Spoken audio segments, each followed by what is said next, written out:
tu vois ta famille, tu proclames que la santé, ça ne veut pas dire qu'ils ne seront pas touchés. C'est parce que la Bible nous dit. C'est comme le vaccin, quand tu vas te vacciner, ça ne veut pas dire que tu ne vas pas tomber malade. Ça veut dire que la gravité que ce mal aurait pu créer en toi, tu n'atteindras pas cela. Pendant que les autres vont passer 1 mois, 1 semaine, 2 jours, 3 jours dans la grippe, toi tu es touché le matin et le soir tu te relèves et puis tu continues à avancer. Alléluia. C'est ça la différence. Il dit, nous sommes dans le monde, mais nous n'appartenons pas au monde. Nous allons être confrontés aux choses de ce monde, mais n'auront aucun impact sur nos vies. Alléluia. Alors sois un enfant de Dieu ce matin.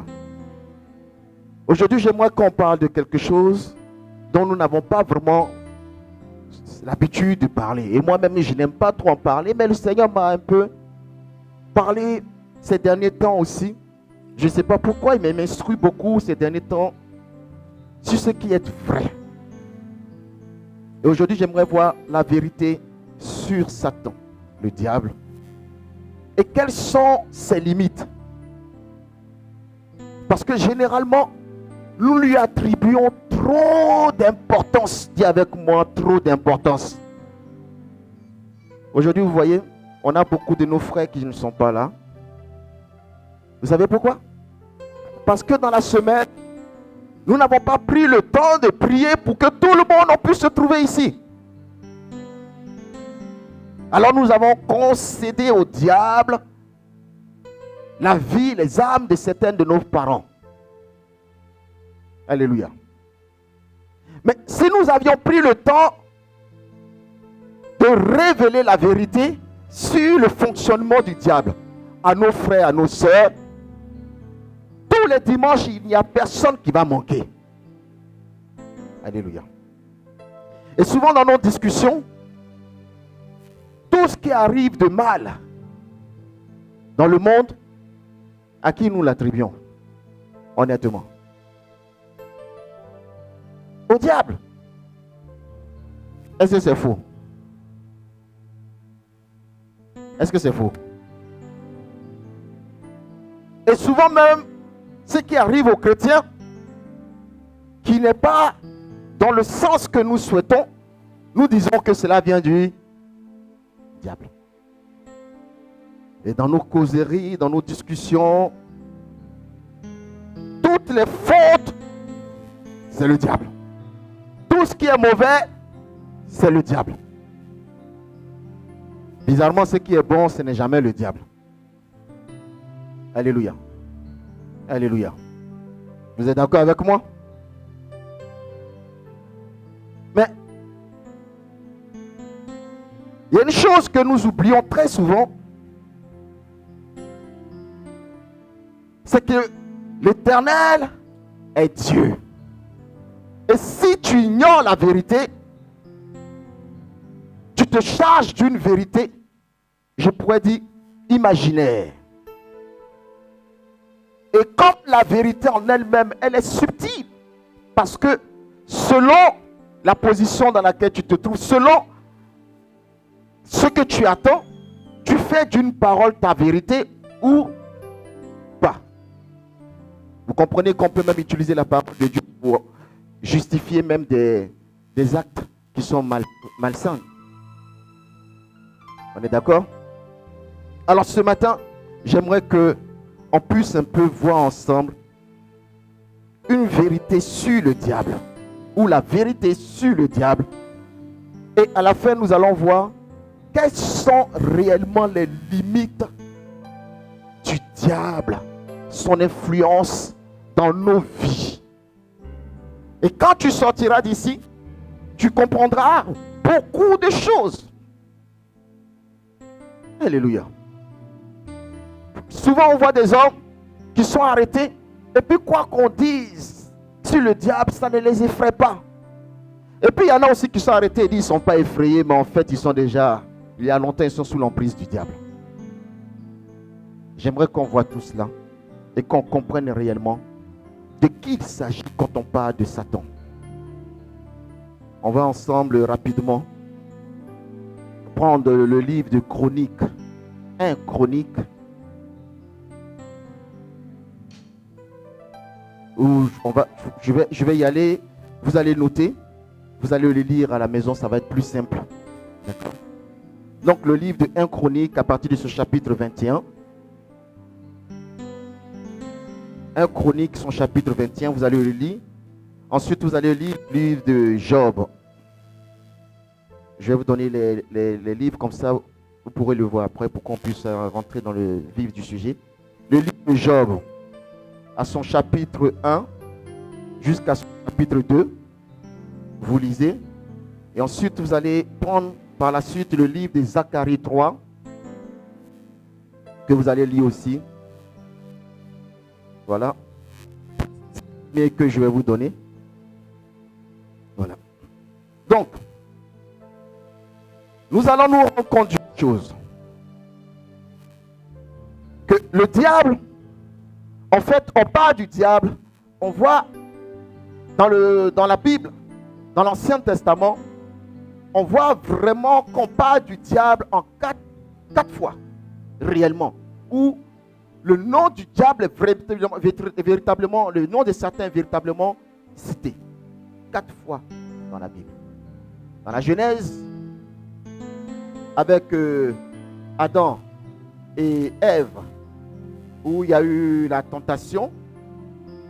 Ensuite, nous le verrons encore un peu plus loin. Et par la suite, nous allons voir que ça apparaît 4 fois.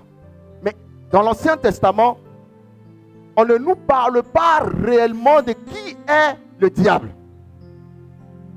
En fait, de savoir quel est le fonctionnement du diable et réellement qui il est, nous allons le voir dans le Nouveau Testament. Parce que dans l'Ancien Testament, le révélateur n'était pas encore là. Ils ont subi les œuvres du diable. Ils ont été attaqués par le diable. Tous savaient, quand vous lirez même le livre de Moïse, les livres d'Exode et tout ce qui parle de Moïse, vous allez vous rendre compte que Moïse ne parle pas du diable. Même Abraham ne parle pas du diable.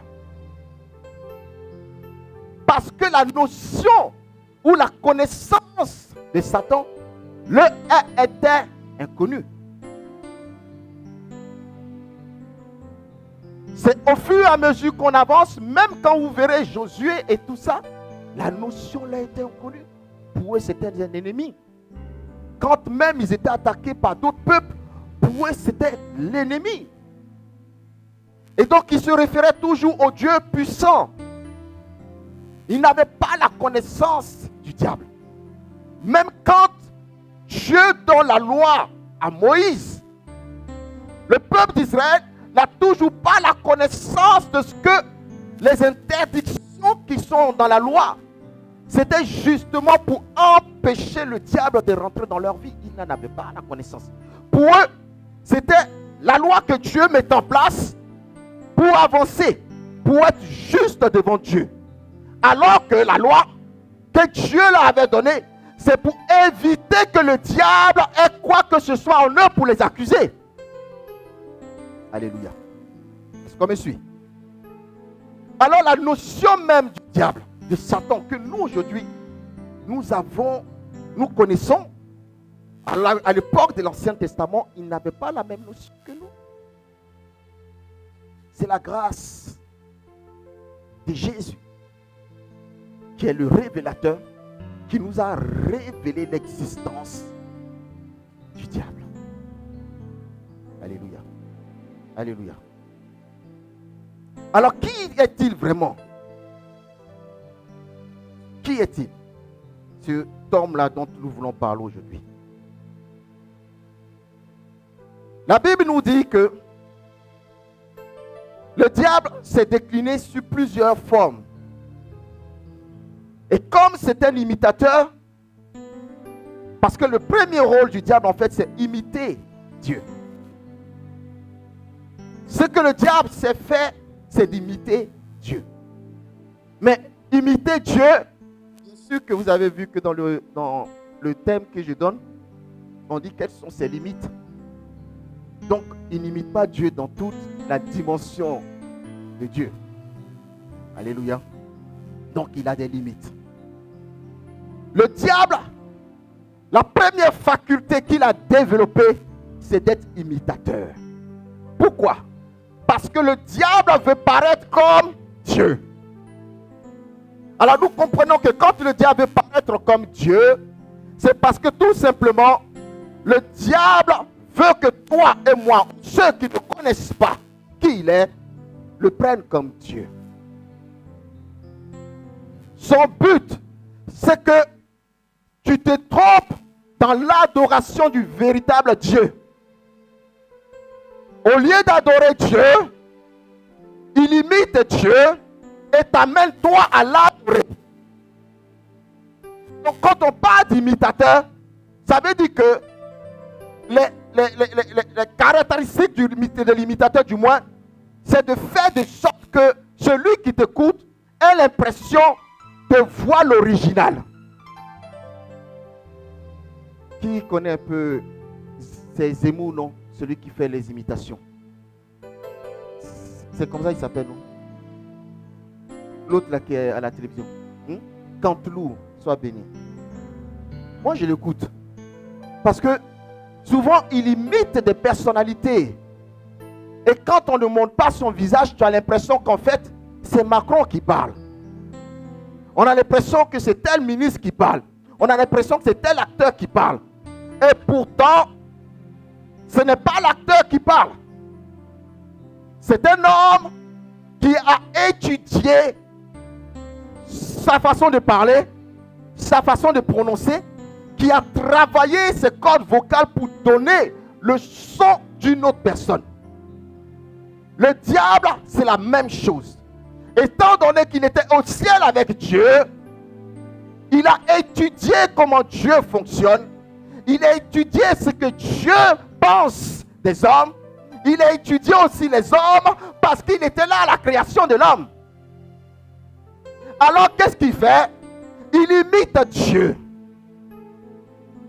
Et il vient au milieu des enfants de Dieu. Il a dit, je sais que c'est Dieu que vous voulez adorer. Mais regardez. Et comme nous ne le voyons pas, et comme nous ne le connaissons pas, nous accordons ce qu'il dit, à ce qu'il dit du moins, du crédit. Parce que ce qu'il dit en fait, ça vient satisfaire nos besoins.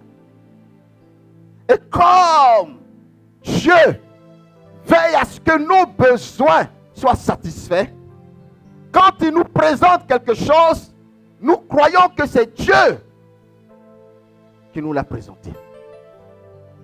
Alors quand on parle d'imitateur, ça veut dire que même le bien, le diable imite.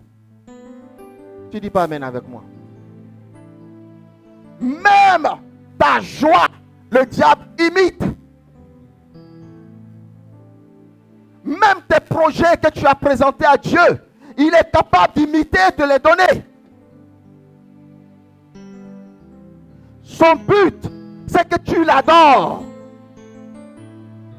Nous allons voir cela.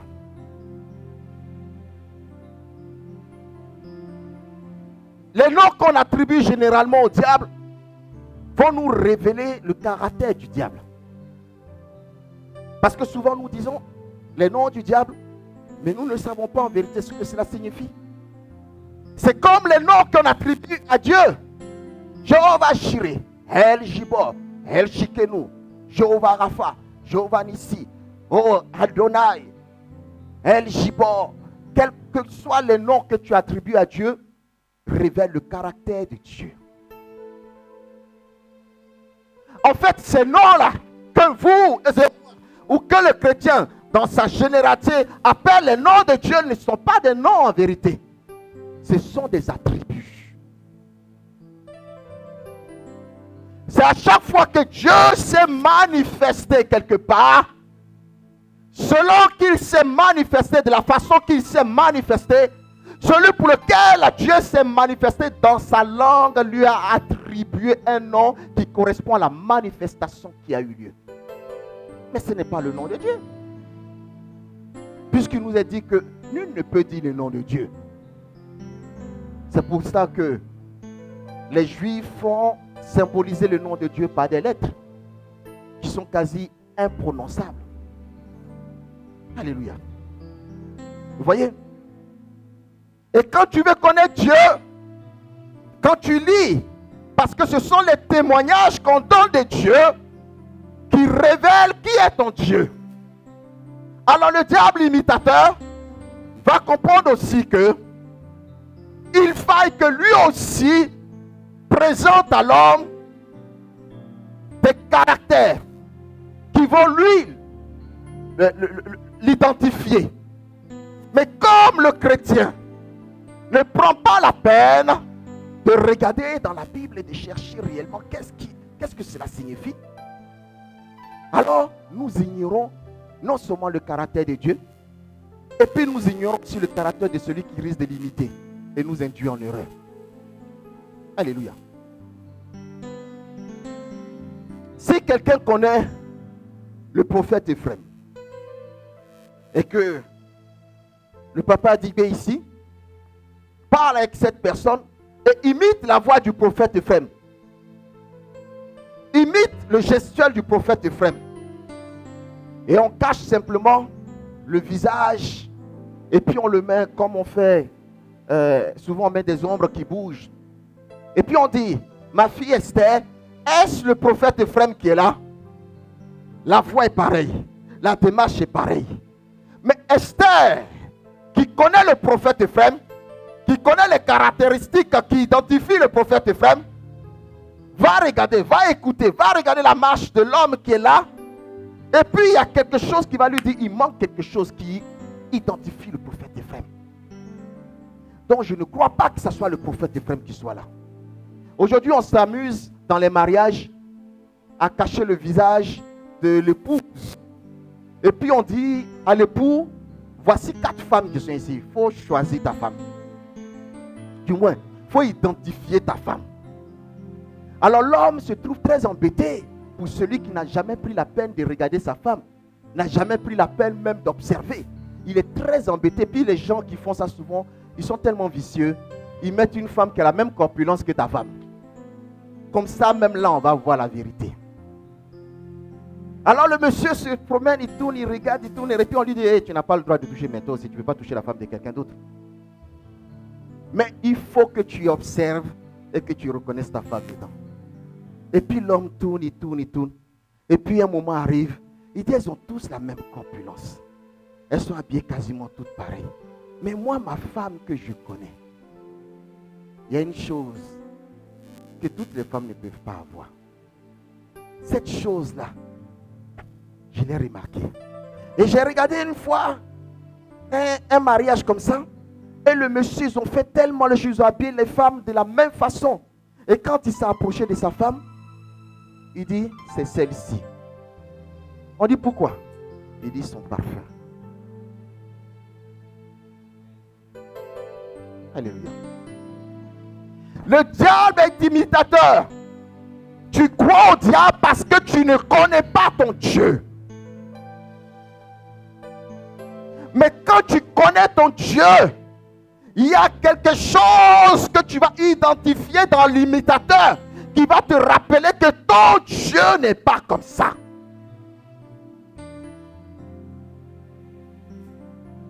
Les vérités sur le diable, elles sont réelles. Il faille les connaître. Il ne faille pas que nous fassions, comme on appelle ça, de la rétention d'informations, pasteur que nous sommes. Nous devons donner au peuple la vérité sur le diable. Ils connaissent Christ. Nous leur avons parlé de Christ depuis très longtemps. Vous connaissez Jésus et encore vous ne le connaissez pas en profondeur. Mais vous ignorez le diable à tel point que d'autres font même un déni de vérité. D'autres ne veulent même pas. Pour eux, le diable n'existe pas. Il existe. On n'en parle pas beaucoup parce que nous ne sommes pas là pour faire l'apologie du diable. Mais cependant, tu dois être conscient que le diable existe bel et bien. Sur plusieurs formes. La Bible dit que Dieu parle tantôt d'une manière, tantôt d'une autre. Le diable dit, moi je parle tantôt d'une manière, tantôt d'une autre. Alléluia. Nous allons voir ça. Le premier nom que nous connaissons du diable, c'est quoi? Satan, n'est-ce pas? Satan signifie quoi? Satan signifie adversaire. Ça veut dire que le diable dont tu parles, il est déjà, quand tu dis Satan, ce que automatiquement dans ton esprit, tu dois te dire, si son nom, ce nom-là, symbolise l'adversité, il est adversaire de qui? On ne peut pas parler d'adversité s'il n'y a pas d'adversaire. Mais il est adversaire de qui? Est-il adversaire de Dieu? De vous à moi. Il est adversaire de qui? Nous devons prendre conscience que tous les jours, Satan, je te détruis, Satan, je te détruis. Mais Satan, oui, tu le détruis, mais dans ton esprit, Satan, c'est un nom. Mais en fait, Satan, je pourrais dire, c'est un adjectif qualificatif, si je peux me permettre de parler comme ça. Ce nom Satan qu'on attribue à un être malveillant veut dire qu'il est ton adversaire. C'est toi qui l'as pris comme adversaire. Quand on l'appelait Lucifer, qui voulait dire ange de lumière, parce qu'il faisait des choses glorieuses.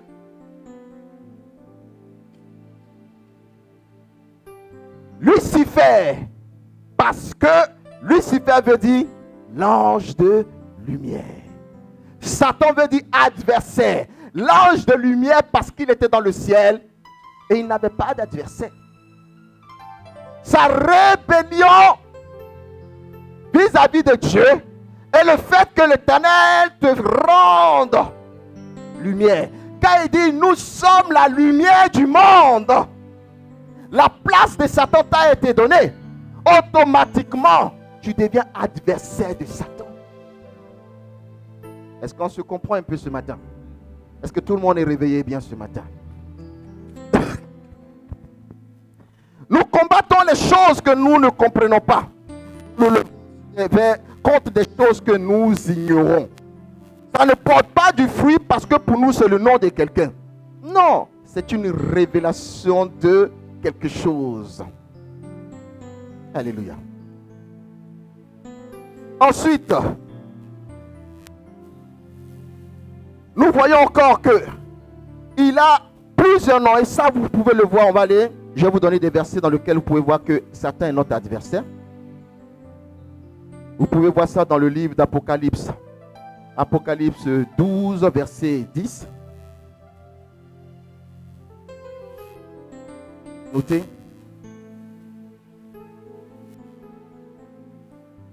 Ensuite, vous pouvez aussi lire Apocalypse 12, verset 3. Tout ça, on va aller. Donc, quand on voit le nom, premier attribut qu'on donne à Satan, c'est donc l'adversité. Il est adversaire des hommes, mais à la fois, comme il est ton adversaire, il est aussi adversaire de Dieu. Alléluia.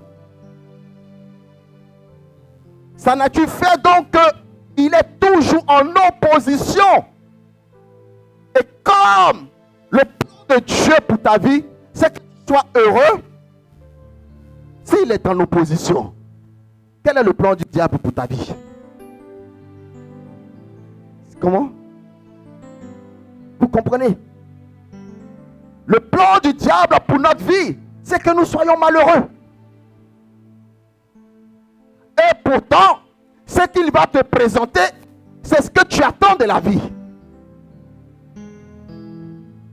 Il ne fait que te donner ce que tu attends de la vie. Il sait ce que Dieu veut que tu sois. Que tu sois heureuse, que tu sois heureux. Il viendra te donner les besoins que tu attends de la vie. Mais ce que le diable donne ne dure jamais. Où il y a une contrepartie. Et c'est ce que les enfants de Dieu veulent ignorer, cette contrepartie. Je dis bien, ils veulent l'ignorer. C'est pas sans savoir qu'il y a un prix à payer quand on donne sa vie au diable. Mais nous voulons l'ignorer. Quand nous allons voir le marabout, nous voulons ignorer que derrière l'action du marabout, il aura quelque chose que tu vas payer. Tu le paieras tôt ou tard, tu vas donner des comptes, tu rendras des comptes. Mais nous ignorons cela sciemment. Ça veut dire, nous avons pris la décision de dire que cela. Et nous avançons. Qui vous a dit que nous étions dépourvus de connaissance du faux et du vrai? La Bible dit qu'avant qu'on vous baptise, c'est parce que nous avons pris la conscience du vrai et du faux. Ou bien c'est faux? Le baptême de Jean-Baptiste, le baptême de la repentance. Qui peut se repentir s'il ne connaît pas le vrai du faux? Alors, chrétiens que nous sommes, je dis toujours, arrêtons de nous mentir nous-mêmes. Nos choix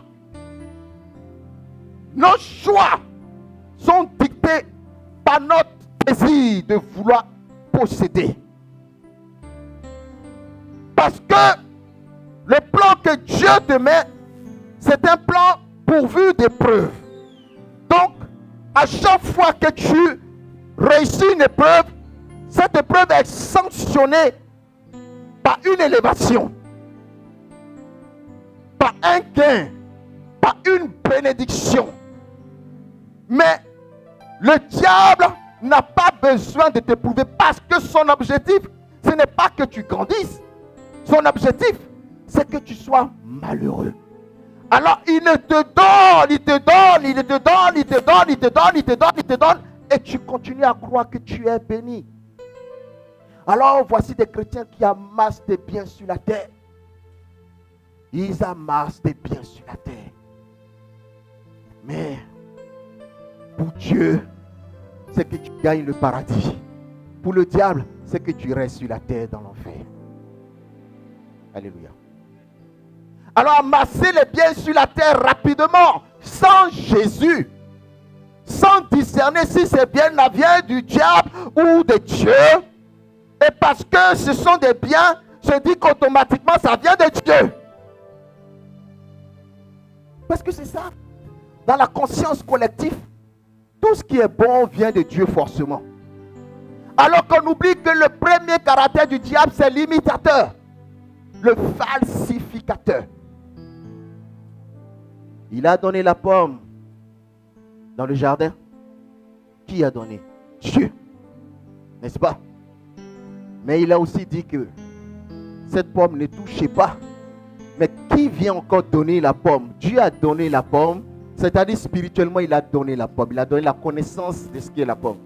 Mais le diable va donner la connaissance physique de ce qui est la pomme. Est-ce qu'on me suit? Le diable va donner la connaissance physique de ce qui est la pomme. Eux, ils avaient la connaissance spirituelle. Ne touchez pas. Ne mangez pas de ce fruit. Je suis Dieu. Je pourvoirai à tout. Ne mangez pas de ce fruit. Le diable vient pour te donner la connaissance physique. Dieu dit de ne pas manger à cela. Parce que ce qu'il dit là, c'est vrai. Ce que dit la Bible, c'est vrai. Mais laisse-moi te révéler un secret que Dieu ne t'a pas dit. Si tu as mangé de ce fruit-là, tu vas voir que tu auras les mêmes vertus que Dieu. Tu auras la connaissance que Dieu. Alors, nous mangeons du fruit. Parce que, au fond de nous, nous voulons véritablement manger le fruit. Et nous ignorons sciemment les ordonnances, les préceptes et la loi que Dieu nous a donnée. Alléluia. Est-ce que je parle à quelqu'un? Est-ce qu'on se comprend ce matin? Ensuite, on a ce deuxième nom qu'on appelle. On donne aussi à notre personne, le diable. Alléluia. Et le diable, ça veut dire quoi? Le diable, par définition, c'est le diviseur. Le but, quand à chaque fois tu dis je chasse le diable, c'est de te souvenir qu'en fait le mot diable que tu utilises, c'est tout simplement, ce n'est pas le fait je chasse le diable parce que non, ce mot quand tu l'entends, ça veut dire que tu dois avoir la conscience que il est en train de te séparer de ton Dieu.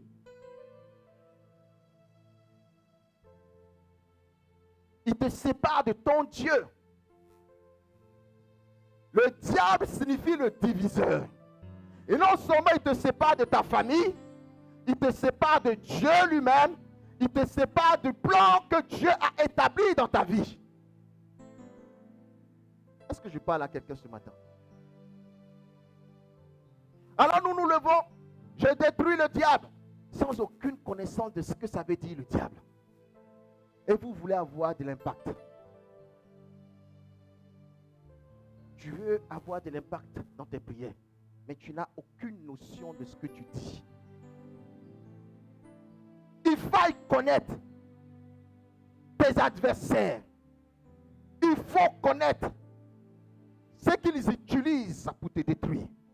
C'est comme quelqu'un qui veut combattre et qui badigeonne son château ou sa forteresse d'huile.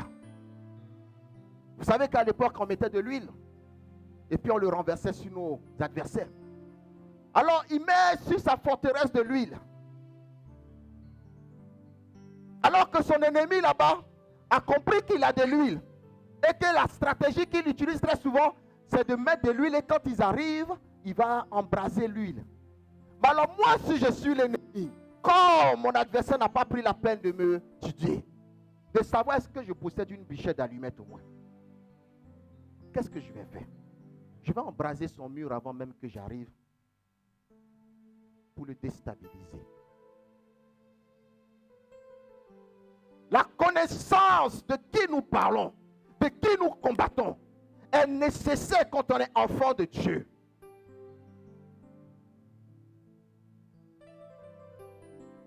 Il cherche à ce que la réconciliation entre toi et Dieu ne se fasse jamais. Jamais. Il connaît la parole. Tous ont péché, donc sont privés de la gloire. Tous ont péché, donc sont privés de la gloire. Alors pour lui, le diable, il faut que tu demeures dans le péché. Dis à ton frère à côté de toi, je ne peux pas demeurer dans le péché.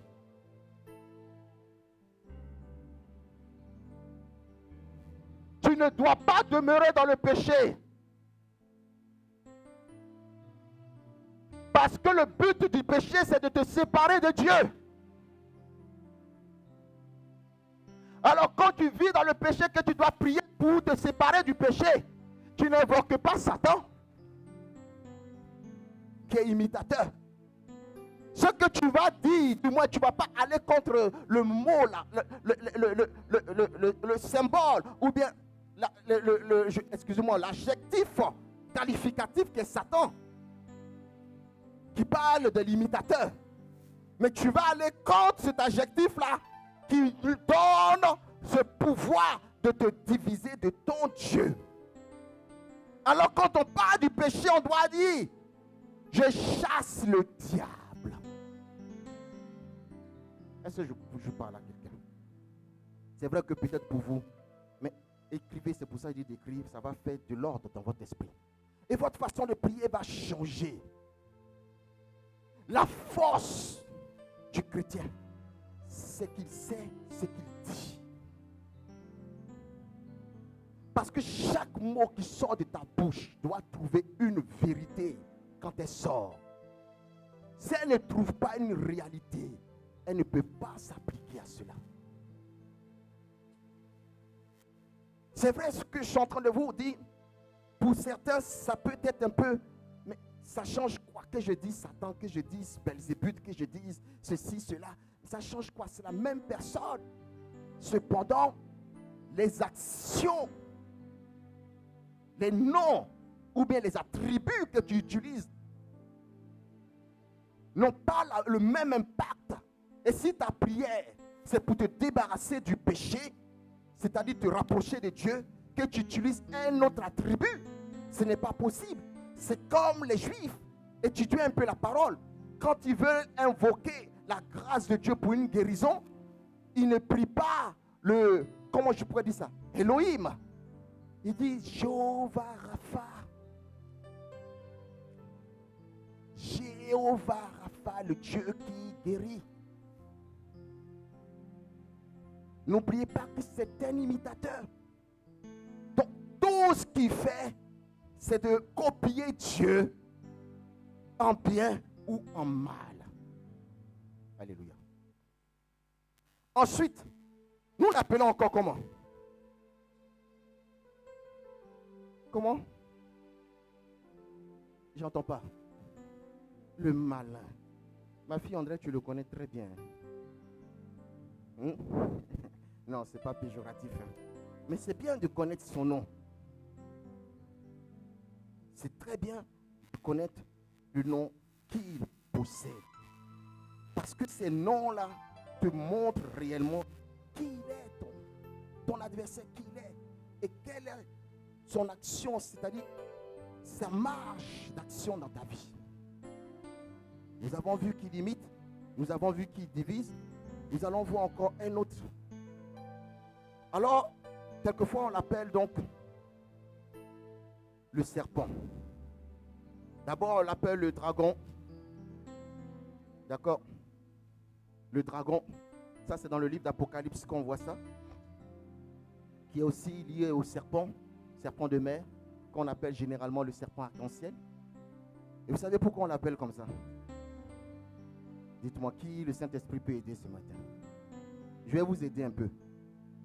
On retourne à Éden. Qu'est-ce que le serpent a fait en Éden, à Ève? Il a tenté, oui, mais comment est-ce que tu peux exprimer ça? Il a fait quoi? Très bien. Le dragon. Souvent on prie et puis, je détruis le dragon. Je brise le dragon. Le serpent arc-en-ciel, je le détruis. C'est la séduction par excellence. Et ce mot-là ressort plus dans le livre d'Apocalypse. Pourquoi? Le livre d'Apocalypse, c'est le livre de la révélation des temps derniers. Pour nous dire que dans les derniers temps, il y aura beaucoup de séduction.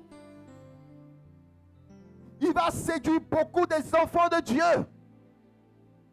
Le rôle du diable, n'oubliez pas, c'est premièrement d'être adversaire, premièrement de séparer le créateur de sa créature. Et là, on voit aujourd'hui qu'il est le séducteur. Ça veut dire qu'il utilise un arsenal puissant. Regardez cet arsenal-là. Ça agit quoi? Ça agit généralement sur notre propre conscience. Ça agit sur notre physique. Ça agit sur nos besoins naturels. Il te séduit. Et comme Dieu dit, tantôt je pars d'une manière, tantôt je pars d'une autre. Aujourd'hui, il va utiliser une femme pour venir te séduire. La Bible dit que se transforme en ange de lumière. Oh my God. Ça ne vous choque pas que le diable soit capable de se transformer en un ange de lumière? Est-ce que ça choque personne? Sa première caractéristique c'était quoi? En tant que Lucifer? Lucifer. Waouh! Waouh! Cela veut dire qu'il ne l'a pas perdu complètement. Il peut s'en servir parce que c'est une connaissance. Je ne sais pas si on me comprend ce matin. C'est une connaissance qu'il a acquis. Et la Bible dit qu'il se transforme pour venir séduire. Se transforme pour venir en tant que dragon séduire les enfants de l'Éternel. Pour faire quoi? les séparer de Dieu et les perdre à jamais. Et même en vérité, quand on va faire sa délivrance, elle va dire, donc c'est toi là que moi j'ai aimé. Alléluia. Quand on va finir de faire sa délivrance, on va dire, toi, c'est toi que moi j'ai aimé. Non. Ça, c'est le diable qui me possédait. C'est la vérité. On voit des enfants de Dieu emmenés dans des cercles. Et quand on parle de séduction, la plupart du temps, c'est vraiment sur le plan amoureux. C'est là qu'il frappe beaucoup. Parce que l'attente de tout le monde, c'est d'être avec quelqu'un. C'est de vouloir honorer la parole de Dieu qui dit que l'homme ne vivra pas seul. Il quittera sa mère et son père, il s'attachera à une femme, ils ne vivront qu'une seule personne. Le diable sait que c'est Dieu qui a dit cela. Alors le diable va se servir de cela pour venir influencer la vie de beaucoup de nos enfants. Alors on se marie sous l'influence du dragon. Parce qu'on n'a pas la connaissance de comment fonctionne le dragon. Et on n'a pas la connaissance de comment Dieu peut apporter l'amour. Et on marche. Et puis après le mariage, le dragon maintenant est rentré. Et comme pendant tout ce temps, vous avez consommé le péché, vous devrez rire avec moi. Parce que ça fait rire. Parce qu'une fois que tu as la connaissance, tu te rends compte que tu es piégé. Pendant tout le temps, on a consommé le péché. Et puis un jour arrive, je cherche la face du Seigneur, la révélation t'est donnée. Et tes yeux s'ouvrent. C'est là que la demoiselle dit, c'est toi qui es mon mari. Si je pouvais revenir en arrière, je reviendrai en arrière. Et là, l'atmosphère devient maussade. Et l'homme se pose la question même de dire, est-ce que lui la même là, ou bien elle la même là, c'est Dieu qui me l'a donné? Mon ami, tu ne fais que dire la vérité. Ce n'est pas Dieu qui te l'a donné, c'est le dragon. Mais tu es déjà dans le mariage. Et il y a une autre loi encore qui nous bloque. Il est interdit de divorcer. Ouh! Je fais comment? Je sais que ça là, ce n'est pas Dieu qui m'a donné. Tout concourt à ce qu'on se sépare. Mais comment je fais?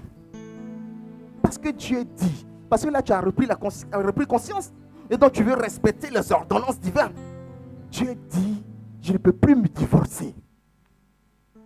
Et on voit des chrétiens qui sont dans des mariages malheureux. Ils ne vivent plus. Parce que dès le départ, ils n'avaient pas la connaissance de la science du diable. C'est pour pareil, hein, les hommes comme les femmes, vous avez compris. Il séduit même dans tes affaires. L'homme de Dieu dit, oh, Frère Digbe, Dieu dit que tu vas devenir un homme important. Tu vas posséder. Tu vas créer toi-même ta propre entreprise. Tu vas aller. Le diable qui était là pendant qu'on dit ça, il dit, donc lui là, quand il va avoir tout ça là, c'est sûr qu'il va vouloir rendre gloire à Dieu. Alors il prend la révélation. Et puis, le temps convenu par Dieu n'est pas encore arrivé. Il saisit les projets. Et puis il vient donner au frère. Lève-toi, regarde. On t'avait dit. Est-ce qu'il ne prend pas la parole de Dieu? On t'avait dit que tu allais faire des projets et tout ça. Lance, regarde, l'opportunité est là. Le frère, connaissant les révélations que l'Éternel lui a données, s'appuie là-dessus et puis commence son projet. Parce qu'il est convaincu que c'est l'Éternel qui parle. Que l'opportunité lui est donnée par l'Éternel. Mais celui qui veut ressembler à Dieu, c'est lui qui est en train de jouer. Celui qui a pour but de te faire échouer, c'est lui qui est en train de tuer. C'est pour cela que quand un projet démarre, quand tu as un projet dans le cœur, que tu vois que les opportunités se mettent en place, la première chose que tu fais, c'est une offrande sacrificielle. Tu ne fais jamais l'offrande sacrificielle au diable. Ce n'est pas possible. Le diable n'a point besoin d'offrande sacrificielle. Mais la Bible dit, tu viens devant le trône du Saint-Esprit, tu fléchis genoux, tu invoques le Dieu créateur du ciel et de la terre. Tu lui rappelles sa promesse et tu lui fais une offrande sacrificielle. L'offrande sacrificielle veut dire le projet là. Si ce n'est pas toi, si ce n'est pas le temps, je te prie de sécuriser mon projet qui ne meurt pas. Alors celui qui t'avait donné la première révélation revient et dit, tu as de l'intelligence. Tu as consulté celui qui t'a révélé que tu dois devenir. Mais les gens aujourd'hui, dès qu'il y a une opportunité qui se présente, on leur présente 10 millions, 10 milliards. Oh, ils courent. Et puis ils rentrent dedans. J'ai regardé hier une émission avec mon épouse. Et on parlait des stars qui sont passés à la Star Academy. C'est comme ça on dit non. Vous avez regardé aussi. Et je me suis rendu compte qu'il y en a qui sont sortis de la Star Academy avec 1 million. Et puis ils sont devenus pauvres. 1 million. Vous vous rendez compte? 1 million d'euros. Et Dieu, fais-moi grâce d'1 million d'euros. Je vais leur montrer comment on utilise ça. 1 million d'euros. Et puis elle dit, non, j'ai fait des mauvaises rencontres. Tu n'as pas Dieu dans ta vie. Tu as rencontré Satan. Et donc, des gens qui sont venus qui m'ont séduit. Oh non, le nom de Satan ressent encore. Et puis, je l'ai donné. Toi, tu n'as pas fait l'offrande sacrificielle pour que Dieu protège ce que tu as gagné. Elle dit, elle est devenue pauvre. 1 million. Et toi, tu deviens pauvre. Tu ne vas plus devenir riche. 1 million. Et il y a des chrétiens qui sont comme ça. Ils ne savent pas connaître la volonté de Dieu. Alléluia. On dit encore, il s'appelle Bélial. Ouh, c'est joli, hein? J'ai même vu des gens qui appellent leurs enfants Bélial. Bélial. C'est tellement, ça sonne tellement bien dans les oreilles. Bélial. L'ignorance tue. C'est comme d'autres qui appellent leurs enfants Jésus. Est-ce que tu connais le poids du nom de Jésus? Tu donnes ça à un enfant. Toi-même, tu n'es même pas assis dans la parole. Et tu donnes le poids du nom de Jésus à un enfant. Parce que c'est joli, tu es chrétien. Donc j'ai appelé mon fils Jésus. Et on voit les enfants qui sont malmenés, tentés, baladés à gauche, à droite. Même le Jésus là, même c'est en boîte maintenant que lui il est en train de danser avec le diable. Parce que le nom de Jésus doit être tenté, doit être éprouvé. Mais il n'a aucune notion de ce nom qu'il porte. L'enfant Pierre. C'est comme ça on l'appelle, non? Céphale. Pierre. Il portait le nom. Non, il s'appelait. Son premier nom, c'est quoi? Simon. Il portait le nom Simon. Simon qui veut dire roseau. Ça dit, la plante là, qui ballotte à gauche, à droite, mais qui résiste quand même au vent. C'est pour ça qu'on dit qu'il était impétueux, il était quelqu'un du caractère. Il ne se laisse pas plier. Non. Et puis, Jésus vient connaissant, en ayant la connaissance, dis-moi, je vais changer ton nom là, parce que c'est ça qui agit dans ta vie. Je vais te donner Pierre. Pierre. Parce que sur toi, je bâtirai mon église. Elle ne chancera point. Elle ne pourra pas être déplacée. Alléluia. Alors, cet homme-là, cette personne-là, Bélial, dont le nom dit indignité. Quand on parle de Bélial, indignité, perversité. C'est quelqu'un, il peut s'adonner à tout champ de penchant, il s'en fout. Pourtant, il est dans l'église. Il est dans l'église. Hein. Lui, il couche avec toutes les filles. Il couche avec tous les hommes même, parce qu'aujourd'hui, on trouve ça dans l'église. Ça ne lui dit rien. Il quitte ici, quitte ici, quitte ici, quitte ici, quitte ici, quitte ici, quitte ici, quitte ici. Ces regards-là se baladent partout. Toutes les filles sont jolies dans ses yeux. Tous les hommes sont jolis dans ses yeux. Ça ne lui dit rien. Il n'a aucune dignité. Il vit la perversité. Mais pour lui, c'est parce que Dieu l'a rendu beau. Dieu l'a rendu belle. Comme je parlais hier avec une de mes filles, je lui disais, mais regarde, un homme, on dit qu'il peut avoir, on accepte qu'un homme ait 1000 femmes. C'est une démonstration de comment on appelle ça? Virilité. Il y en a même dans certaines coutumes, on dit c'est un bagnon, c'est-à-dire c'est un homme, un beau garçon. Mais quand une femme a 4, 5, 2, même 2 déjà nettes, on dit ouh, c'est une débauchée. Ou bien c'est faux? Mais les deux les sont débauchés. Où est la différence? Les deux là sont condamnés parce qu'ils font les œuvres du diable. Donc si on les lève l'autre, ma chérie, il faut rester avec ton gars. Reste avec ton mari. Il n'a qu'à avoir 10 femmes, 1000 femmes. Elle n'a qu'à avoir 10 garçons, 1000 garçons. Reste avec ton mari. Parce qu'en fait là, ce n'est pas concours on fait dans l'affaire de Dieu là. C'est pas concours. Et ces gens de personnes, quand tu les vois, c'est eux qui aiment donner les leçons aux autres. Aïe! Les gens comme ça là, regardez-les. Ils connaissent tout de la Bible. Pourquoi? Ce n'est pas eux, c'est le diable qui les manipule. Ils font l'œuvre du diable comme c'est l'imitateur. Il va justifier que non. Il y a un pasteur même, on dit, je ne sais pas comment il s'appelle. Lui, il dit que Dieu dit on a le droit d'avoir 4 femmes. Jusqu'à même prêche dans la rue pour ses puis voilà, foule de personnes qui le suivent. Il est maudit. Il est maudit. La Bible dit que l'homme sera époux d'une seule femme. Alors on utilise le temps de David. Mais parce que vous ne connaissez pas la parole. Au temps de David, Christ n'était pas venu pour mettre le point d'honneur sur certaines choses. Mais quand Christ est venu, où est-ce que vous avez vu dans le Nouveau Testament où on parle où l'homme doit avoir plusieurs femmes, où la femme doit avoir plusieurs hommes? Où? Frère, c'est Bélial qui joue dans ta vie.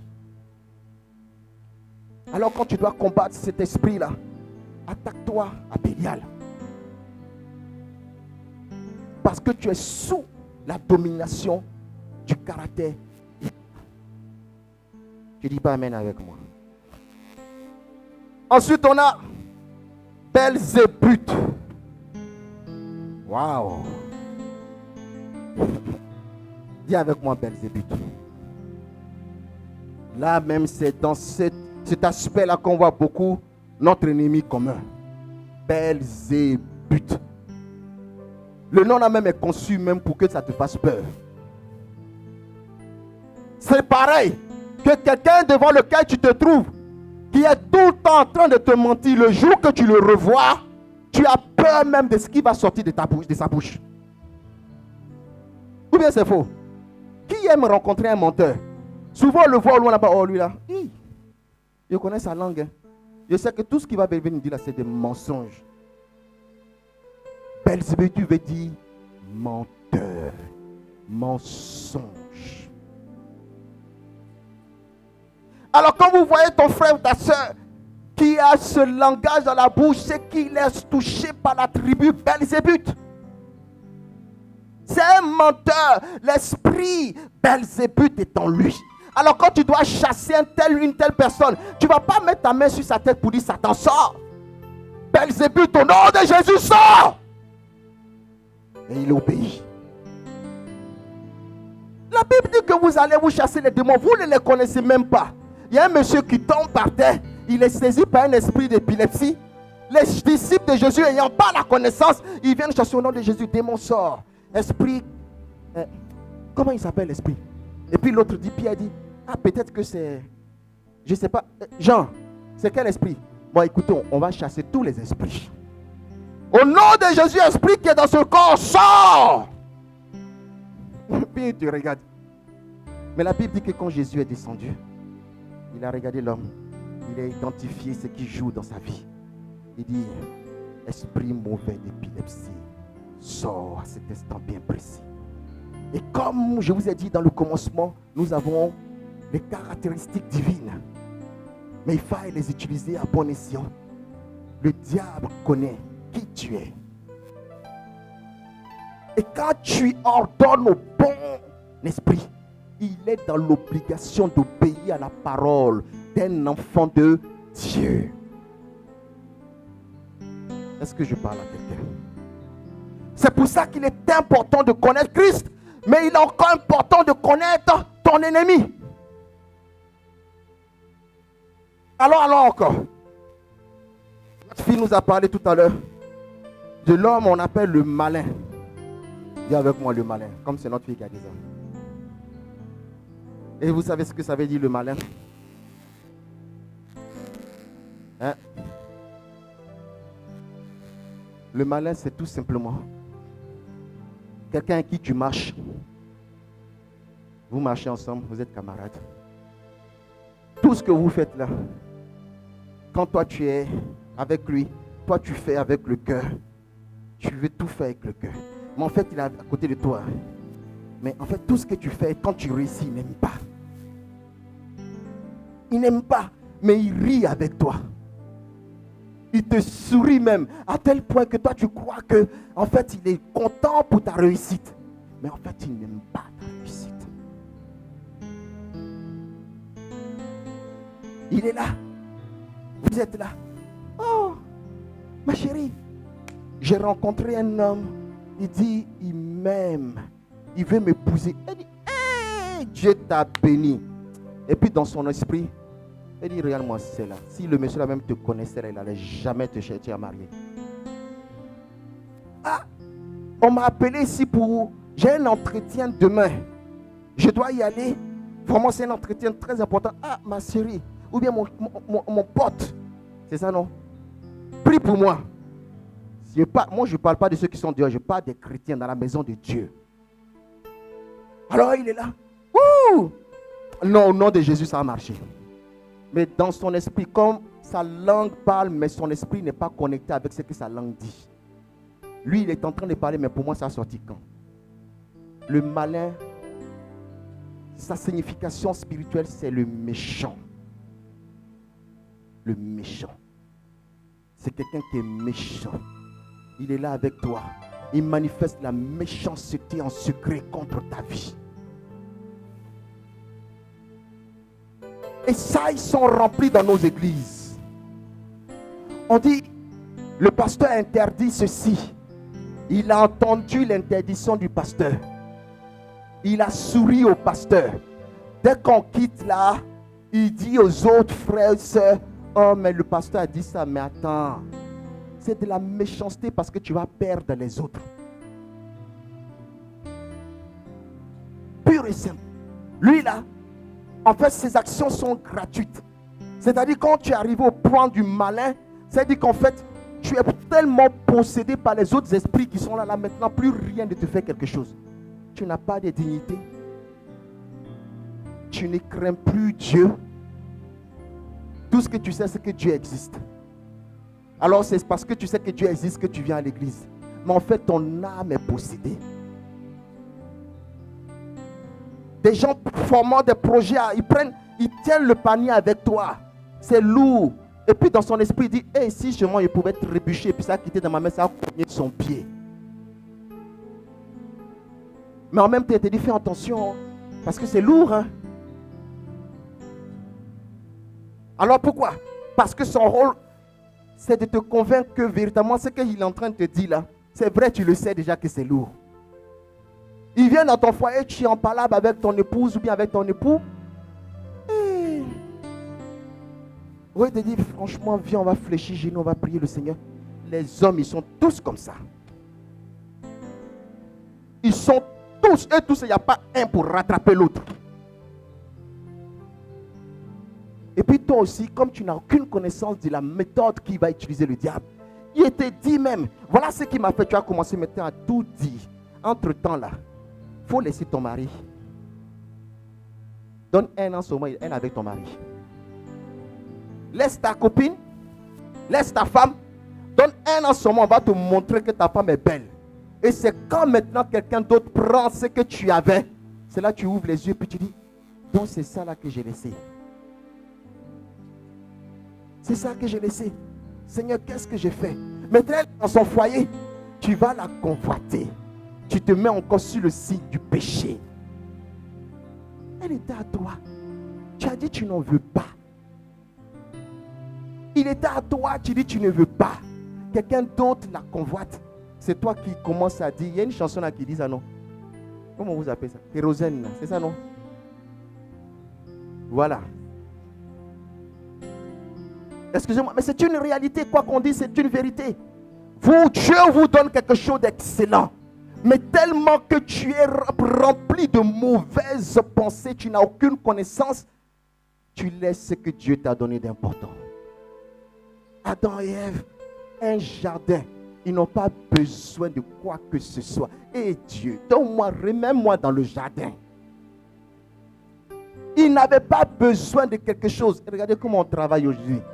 151 heures pour 1290 euros. Ils n'avaient pas besoin de quelque chose. Le climat était propre. Les fruits étaient bons. Dieu pourvoyait à tout. Mais une pomme, de vous à moi, dans le jardin, là, il n'y avait pas beaucoup de fruits que Dieu l'a donné. Vous aussi. Quelquefois, même quand je prie là, je retourne et puis je dis, Seigneur, il faut me mettre devant Adam. Je vais lui poser une question. Dans le jardin, là, tous les fruits qui sont dedans. Regardez aujourd'hui, vous et moi, on n'a pas encore goûté tous les fruits de la terre. Tu ne vas pas me dire que tu as goûté tous les fruits. Ça là, c'était à sa portée. Il faisait tout ce qu'il veut. Il mangeait tout. Les céréales les mieux du monde. Il avait tout. L'eau même, là, il n'avait pas besoin de purifier l'eau. Ça sortait, c'était purifié par la puissance du Saint-Esprit. Mais Adam dit, pomme. C'est comme ça on est. Regardez les belles femmes, les belles filles que vous êtes futures mariées, les beaux hommes que vous êtes futurs mariés. Tout ça, c'est Dieu qui vous donne. Mais vous allez regarder votre beauté et puis vous allez déposer ça dans la main de quelqu'un qui va vous détruire. Et vous allez vous convaincre que non, c'est la vie qui veut ça. Oh.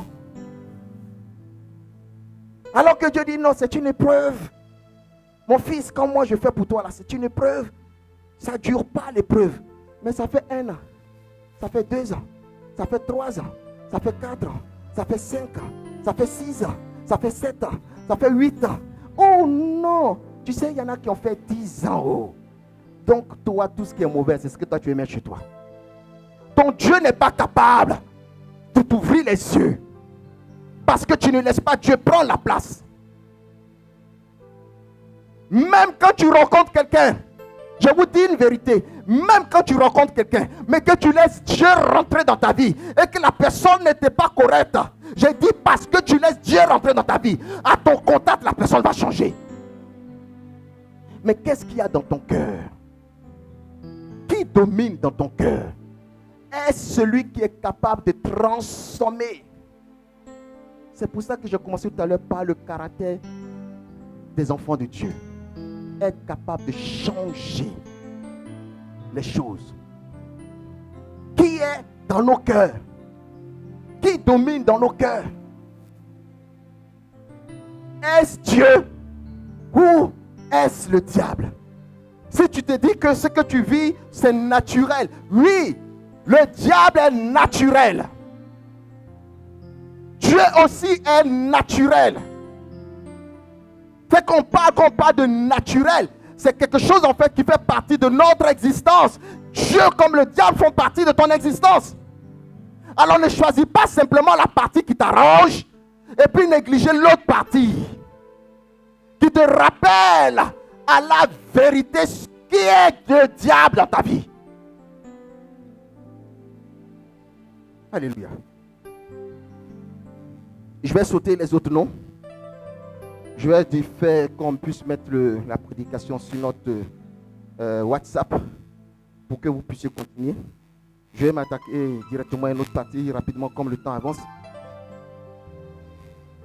On dit, ce que j'ai touché aussi en deuxième partie, Satan, le diable, est-il semblable à Dieu? Écoutez-moi, je vous exhorte à lire le livre de Job, Job 1, jusqu'à tout le chapitre 1, chapitre 1 jusqu'à chapitre 2. La Bible nous dit, Dieu est omniscient, omnipotent, omniprésent. Si tu ne trouves pas ces caractères-là en qui que ce soit, il n'est pas Dieu. Alléluia. La Bible dit que dans le livre de Job, le diable va voir le Seigneur des Seigneurs et dit au Seigneur des Seigneurs, écoute-moi, permets-moi d'aller sur la terre. Déjà quand ils disent à Dieu, c'est qu'il n'est pas omniscient, il est omniprésent.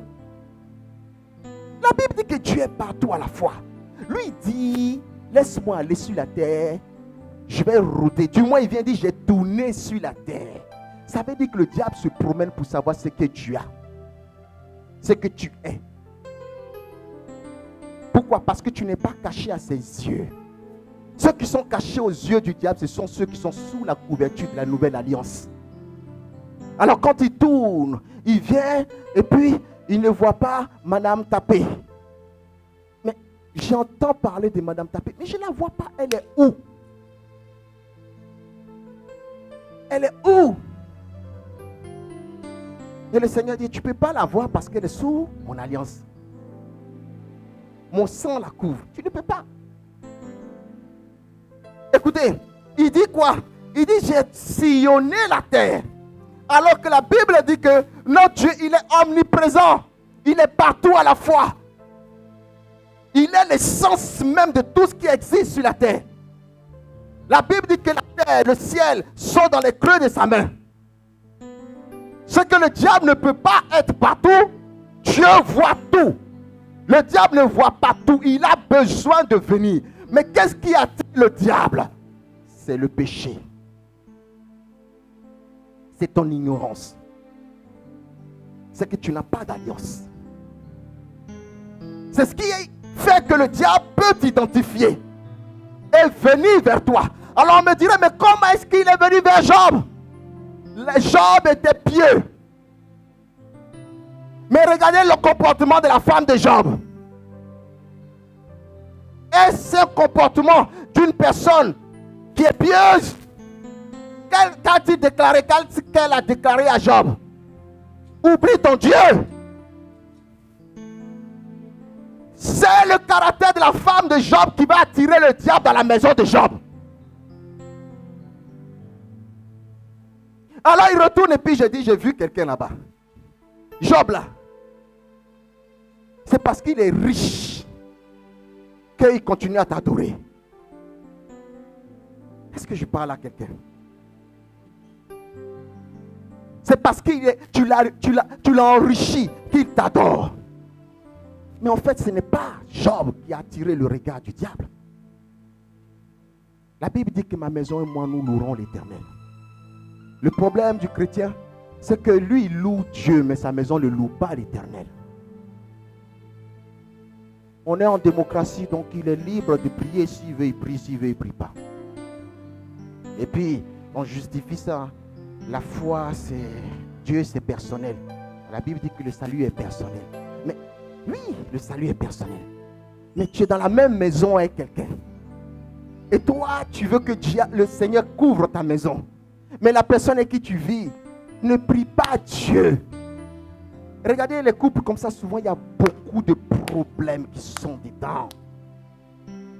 Et on dit, oh, on va prier le Seigneur, ça va le faire. Frère, sœur, pour que le diable lâche ta maison, que toute ta maison soit sous la couverture de l'Éternel. S'il y a une seule personne dans ta maison qui n'a pas la couverture spirituelle, le diable identifie ta maison. Il ne te verra pas, mais il viendra provoquer la zizanie par cette seule personne. On ne me dit pas amen. Vous n'aimez pas ce genre de révélation parce que dans nos familles, généralement, on est beaucoup. Ce n'est pas tout le monde qui a accepté le Seigneur. Malheureusement, oui, c'est comme ça. Mais malheureusement, c'est une vérité que vous devez savoir. Et heureusement que Dieu nous donne cette vérité pour qu'on continue à prier pour ces personnes qui ne connaissent pas le Seigneur. Alléluia. Ensuite, l'omnipotence du diable. Est-ce réel ou faux? Est-ce que le diable est tout puissant? Parce que souvent on lui attribue une puissance, je ne sais même pas d'où ça sort. Est-il tout puissant? Il n'est pas tout puissant. Il n'est pas présent partout. Alors si tu disais que non, je suis ici, c'est le diable qui est venu me tenter. Et aujourd'hui, il te dit que en fait, c'est toi qui as appelé le diable. S'il prend de la place dans ta vie, qui te crible, et tu te trouves impuissante, oui, c'est parce que ton caractère divin, toi-même, tu ne le manifestes pas. Il n'est pas tout puissant. Non. On dit Dieu nous a fait un peu inférieurs. Oh my God. Il nous a fait un peu inférieurs à quoi? Ou à qui? À qui? À Dieu. Vous êtes d'accord, les pasteurs? Il nous a fait un peu inférieurs à Dieu. Dieu. Non. C'est magnifique. Toi et moi, il nous a donné le caractère divin, les caractéristiques divines. C'est-à-dire, on dirait qu'au lieu d'arriver à 100%, il nous a peut-être donné 50%. Et ensuite, Jésus vient et puis dit, en mon nom, tout démon. En fait, les autres 50% qui restent, c'est la présence du Saint-Esprit dans ta vie. Oh my God, vous ne comprenez pas. Le diable n'est pas tout puissant. Tu es plus puissant que le diable. Il t'a fait un peu inférieur à 50% différent de lui. Et ces 50% en fait, c'est ta chair. Est-ce que je parle à quelqu'un? C'est la chair qui est le 50e qui ne peut pas, qui n'a pas toute la puissance de Dieu. Mais il dit, il part. Déjà, premièrement, par le fait que tu as accepté le baptême et que tu manges tous les jours la Sainte Seine, il te rappelle tout simplement que le corps qui est là, ce corps-là a été noué, lié par son propre corps qui est sanctifié, purifié, qui a toute la plénitude. Quand la Bible dit que le jour du baptême, l'Esprit est descendu sur le Seigneur et la plénitude divine est descendue et a demeuré sur Dieu. Sur Jésus du moins, qui est Dieu. Jésus dit que nous sommes un peu inférieurs à Dieu. Cela veut dire quoi? Quel est ce qui nous rend un peu inférieurs? C'est la chair. Mais il dit aussi que lui, il est parti et que cette infériorité de la chair, il a comblé par la supériorité de sa propre chair à lui. Mais au-delà de cela, il nous a envoyé quelque chose. Quelqu'un, le Saint-Esprit, qui vient prendre la place de la chair. C'est pour ça qu'il nous rappelle que, écoutez, arrêtez de dire que la chair est faible. Mais il vient derrière dire, mais l'esprit que je vous envoie est fort. L'esprit qui remplace la chair est fort. En gros, l'être que tu es, plus le Saint-Esprit, tu es semblable à Dieu. Comprenons-nous bien. Quand il dit on est semblable à Dieu, on ne peut jamais égaler Dieu. Mais si le Saint-Esprit est en nous, Paul dit ce n'est plus moi qui vis, c'est Christ qui vit en moi. Et donc la force dont je parle, c'est ce Dieu qui est venu investir dans son temple que tu es, qui prend le contrôle de tout. Alors, certaines personnes diraient, mais l'homme de Dieu a blasphémé. Je n'ai pas blasphémé, c'est biblique. Paul dit, ce n'est plus moi qui vis, c'est Christ qui vit en moi. Donc tout ce que je fais, ce n'est plus moi, c'est Christ qui le fait. Et donc c'est Dieu qui le fait. Et si Dieu le fait, comment est-ce qu'il ne peut pas avoir de résultat? Pierre dit, je n'ai ni or ni argent. Ce que moi j'ai, c'est Jésus que vous avez crucifié qui est en moi.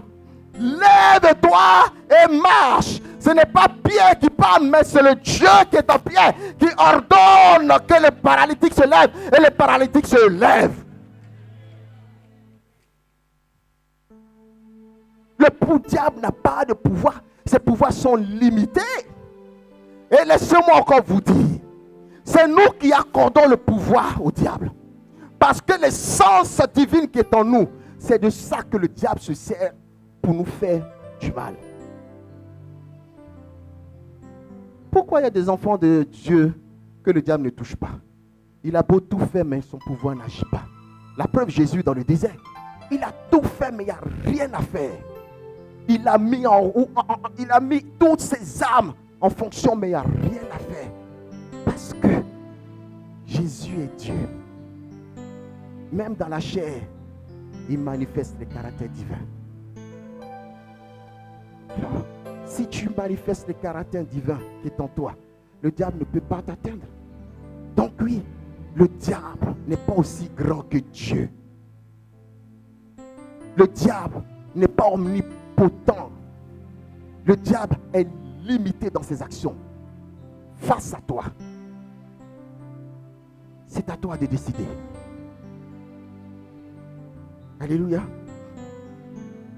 Le livre de Genèse, Genèse 3:15, vous pouvez lire. On dit, Dieu avait annoncé que le diable allait arriver sur la terre. Et la Bible dit aussi que, de la même façon, l'œuvre que Jésus-Christ a menée face aux actions du diable était une œuvre puissante. Dans Genèse, il nous annonce que le diable va venir vers nous avec une fureur. Mais en même temps, il te dit, je vous enverrai mon fils. Un enfant vous est né, un fils vous est donné. La domination reposera sur ses épaules. La domination reposera sur ses épaules. On l'appellera admirable, conseiller. Qui te conseille? Qui te conseille? Qui? Nous ne prenons pas le temps de lire la parole de Dieu, qui est notre consolatrice, qui est notre conseiller ou conseillère. Combien ici prennent le temps chaque jour de lire la parole? Levez la main. On est entre nous. Hein? Sois béni, ma fille. Sois béni, serviteur. Vous comprenez? Comment est-ce que tu peux lutter avec le péché quand tu ne veux pas entendre les conseils? La Bible dit que le conseil d'un père est comme une couronne sur la tête de son enfant. De qui parle-t-il? C'est vrai qu'on peut traduire ça quand il s'agit de l'être humain. Mais le premier père, c'est qui? C'est Jésus. Tu ne prends même pas la peine d'écouter les conseils de ton père. Et tu te lèves le matin, tu prends ta décision, tu fais ce que tu veux. Et après, quand tu as fini de faire ce que tu veux que le père vienne s'introduire dedans. Mais quel père? Le fils a fini de faire ce qu'il veut et ensuite il vient dire, papa, moi j'ai fait comme ça. Le père va dire, mais tu as fait de faire quoi? Si tu m'en avais parlé, même s'il va t'aider, les mamans qui sont ici, les parents qui sont ici, là, tu as dit à ton fils, forcément, tu aurais dû m'en parler. Ou bien c'est faux? Ça marchait, gloire à Dieu. Mais si tu étais dans les problèmes, qui allait venir à ton secours? C'est toujours vers tes parents que tu vas retourner pour dire, j'ai fait une bêtise. Pourquoi tu ne m'en as pas parlé dès le départ? Qui est ton conseiller? Est-ce Jésus ou tes pensées? Tu es arrivé, nous sommes tellement arrivés, on connaît tellement tout qu'on n'a plus besoin de consulter Dieu. Alléluia. Est-ce que je parle à quelqu'un? Il est important que nous comprenions que nous avons besoin du conseil de l'Éternel. Et le conseil de l'Éternel n'est pas caché. Elle est à ta portée. Il y en a qui viennent à l'église même sans même avoir cherché leur Bible. C'est quand ils arrivent à l'église, ils cherchent les Bibles de l'église. Ce n'est pas normal. Les Bibles de l'église sont là pour les invités qui n'ont peut-être pas leur Bible. Mais toi-même, tu dis que je suis baptisé, confirmé, je suis chrétien. Est-ce que tu peux sortir de ta maison nue? Mais pourquoi vous ne sortez pas de votre maison nue? Oubliez vos habits. Oublions nos habits. Parce que c'est de ça qu'il s'agit. La parole est notre revêtement. Je n'ai pas dit notre vêtement. La parole est notre revêtement. Qui nous cache de toutes les attaques de l'ennemi. Si j'ai tout ce que j'ai dit, si vous avez compris. Qui nous assure un futur meilleur. Tu ne prends jamais le temps. Mais jamais toi tu oublies le matin quand tu te lèves de te faire ton maquillage. Le monsieur d'aller regarder s'il est bien sapé, sa cravate, si c'est bien mise. Mais il n'a même pas pris le temps même de se revêtir de la parole de Dieu. Alors quand il arrive au travail, quand il voit que c'est un peu chaud, oh Seigneur, je te prie que, oh là là là là, j'ai vu que ma patronne, ça ne va pas ce matin. Oh mon patron, en ce moment, André, qui n'est pas de bonne humeur, je ne veux pas. Qui tu invoques? Ce n'est pas Jésus que tu invoques. Un père ne répondra pas comme ça. Tu ne l'as pas considéré toute la semaine. Parce que tu as un besoin, tu appelles. Tu ne me considères pas. Moi, je ne te considère pas toute la semaine. Et puis, je prends mon téléphone. Ma fille Nazata, est-ce que tu peux venir? Ma fille Nazata, bon, elle va faire. Bon, oublie que je suis ton pasteur. Elle me dit, mais attends. Toi-même, toi, tu penses que je suis quoi? Toi, tu te lèves le matin quand tu m'appelles. Toute la semaine, tu ne sais pas si je suis malade, si je ne suis pas malade, ou je n'ai rien. Mais tu ne t'es même pas préoccupé de savoir comment je suis. Et tu m'appelles comme ça parce que tu as besoin de moi. Tu peux me donner 10 000 euros. Tu penses que je suis Chrysios? Ou bien c'est faux, ma fille? Disons-nous les choses telles qu'elles sont. C'est ça. On demande à Dieu, on demande à Dieu, on demande à Dieu, on demande à Dieu, on demande à Dieu, on demande à Dieu. Alors que Dieu dit, c'est encore mieux de donner à Dieu. Donne à Dieu, donne à Dieu ta vie, ton adoration, ton argent, ta famille, tes enfants, ton enfantement, ta réussite. Donne à Dieu, donne à Dieu. Jette ton pain à la surface des eaux. Ne te préoccupe même pas de ce qui va en devenir. Mais ce qui est sur toi, tu sais qu'à la fin, au moment où tu appelles le Père qui est dans le ciel, il répond. Il y en a même, on dit, il faut payer ta dîme. Dès qu'on paye, on parle de dîme. Comme on n'aime pas parler d'argent dans l'église.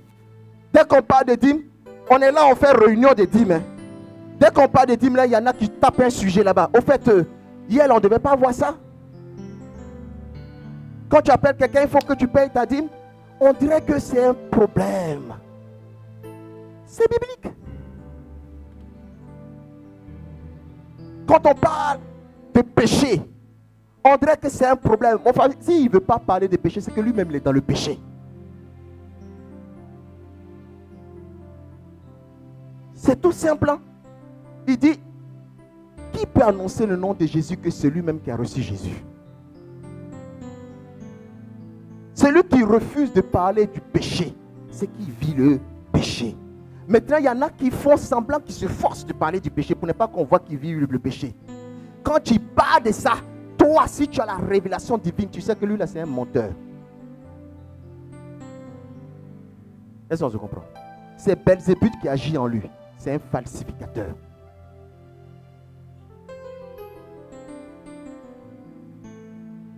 Le diable